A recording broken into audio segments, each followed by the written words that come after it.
Ini ada surat edaran yang dikeluarkan oleh Kementerian Pan-RB, Pendayagunaan Aparatur Negara dan Reformasi Birokrasi bersama-sama dengan BKN Pak Cahyokumolo ya, Badan Kepegawaian Nasional kalau nggak salah.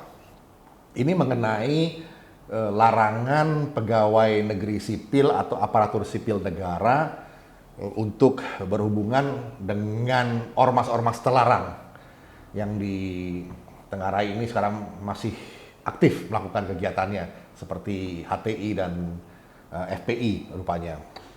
Tapi ada ormas lain yang disampaikan di situ seperti PKI, kemudian juga ada Gafatar, ada Jamaah Islamiyah, dan ada Jamaah Ansarut Dauliyah atau JAD.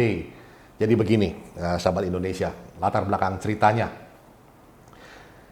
adalah juga bisa mematikan dan tidak kalah berbahayanya dengan virus corona, yaitu virus intoleransi.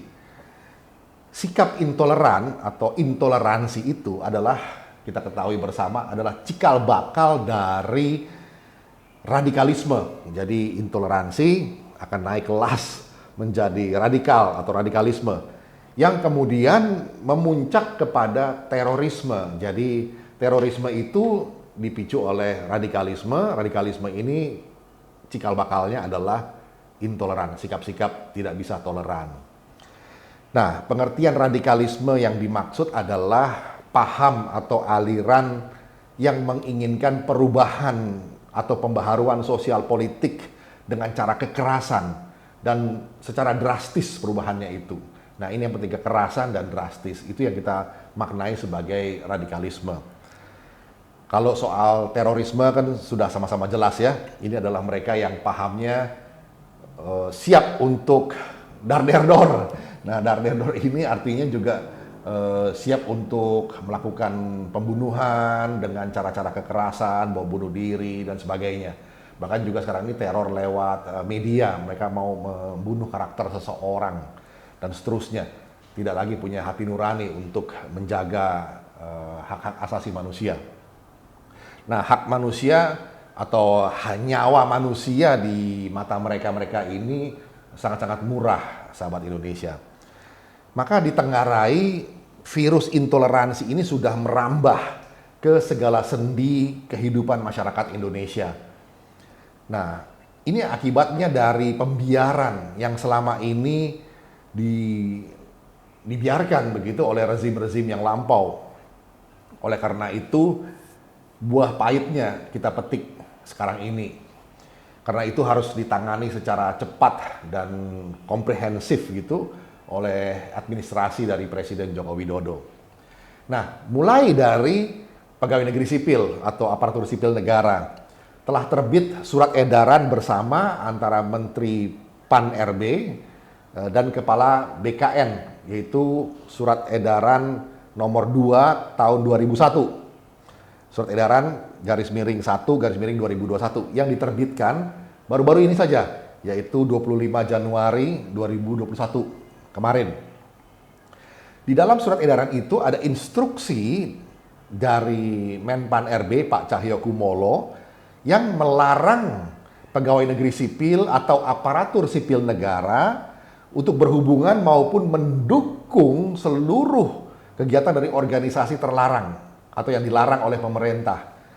Dijelaskan di dalam surat edaran itu, sejumlah organisasi yang dilarang oleh pemerintah adalah PKI, Partai Komunis Indonesia, Jamaah Islamiyah, Gafatar, Gerakan Fajar Nusantara, Hizbut Tahrir, HTI, Jamaah Ansarut Daulah atau JAD, dan Front Pembela Islam atau FPI.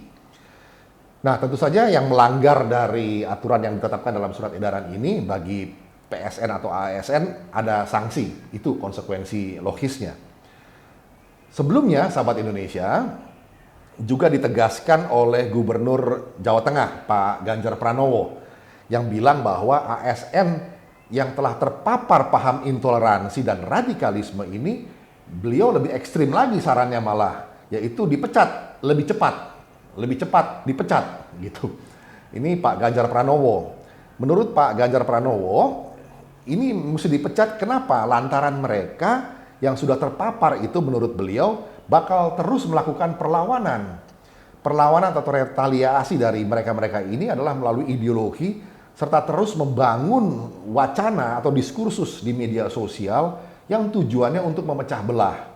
Kalau sudah berantakan, ini bakalan sulit menurut Pak Ganjar Pranowo untuk kembali ke pangkuan NKRI. Oleh karena itulah Pak Ganjar sangat-sangat tegas mengatakan bahwa yang sudah terpapar intoleransi dan radikalisme, paham ini, ya bagi PSN dan ASN ini ya diberhentikan saja atau dipecat. Kenapa? Karena ini juga jadi seperti virus pembunuh yang menyebar, merambat, dan tentu amat berbahaya bagi negara kesatuan Republik Indonesia. Oleh karena itulah, sahabat Indonesia, kita menyambut baik terbitnya surat edaran bersama Menteri Pan-RB dan Kepala BKN yang nomor 2 tahun 2021, nomor 2 garis miring SE garis miring 1 Romawi garis miring 2021 ini. Kita melihatnya dari sisi manajemen juga efektivitas. Karena bagaimanapun juga PSN ASN ini adalah organ-organ atau satu bagian dari struktur organisasi yang untuk mengelola administrasi negara. Jadi ada unsur manajemen di situ. Mesti menjunjung tinggi nilai-nilai profesionalitas. Jadi tidak mencampur baurkan antara kerja profesional mereka dengan kerja ideologis yang justru detrimental terhadap paham Pancasila, detrimental terhadap kebinekaan, berlawanan terhadap kesatuan, toleransi, dan sebagainya, dan tata kehidupan masyarakat yang beradab. Lalu pertanyaan akhirnya yang sering juga ditanyakan oleh beberapa pihak, apakah surat edaran itu yang melarang PNS atau ASN ini untuk berhubungan dengan ormas terlarang adalah juga sebuah intoleransi. Jadi seolah-olah kayak pemerintah itu kok nggak toleran gitu. Nah, ini jawabannya. Memang sahabat Indonesia ada paradoks dalam toleransi itu.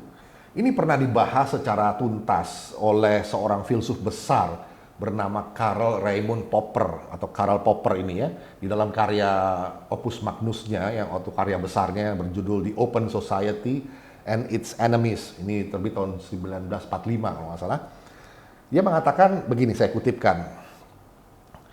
We should claim that any movement preaching intolerance places itself outside the law, and we should consider incitement to intolerance and persecution as criminal, in the same way as we should consider incitement to murder or to kidnapping or to the revival of the slave trade as criminal.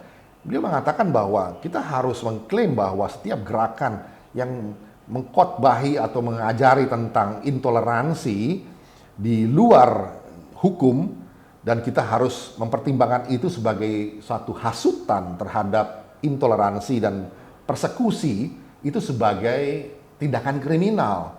Sama seperti kita mempertimbangkan hasutan tentang pembunuhan, hasutan terhadap penculikan, hasutan juga kepada kebangkitan waktu itu masalah perdagangan orang atau perbudakan. Itu sebagai tindakan-tindakan kriminal, hasutan-hasutan itu. Maka dia mengatakan, we should therefore claim in the name of tolerance the right not to tolerate the intolerant. Nah, ini paradoksnya. Maka kita tidak bisa mentolerir mereka yang intoleran oleh karena gerak-gerakan hasutan-hasutan mereka yang dipertimbangkan juga sebagai tindakan kriminal. Tentu ini semua setelah wacana argumentasi yang sahih dan logis harus dilampaui dulu begitu ya, tidak serampangan. Maka terhadap surat edaran ini sahabat Indonesia, tinggallah sekarang soalnya adalah penegakan aturan itu dengan pengawasan yang ketat serta adil dalam penerapannya. Begitu. Kita masih ingat slogan perjuangan kita dulu bukan? Bersatu kita teguh, tercerai-berai kita runtuh. Begitu slogan perjuangan para pejuang-pejuang kita, bahkan sekarang ini. Demikian sahabat Indonesia, opini Andre kali ini kiranya bisa mencerahkan dan mencerdaskan, karena kanal TV Anak Bangsa ini kita pakai untuk mencerahkan dan mencerdaskan bangsa. demi menjaga Indonesia. Jangan lupa like, subscribe, komen, share semua konten yang ada di kanal TV Anak Bangsa untuk membantu Indonesia, untuk menjaga Indonesia. Kita jumpa lagi di Opini Andre berikutnya. Bersama saya, Andre Vincent Wenas. Indonesia Maju.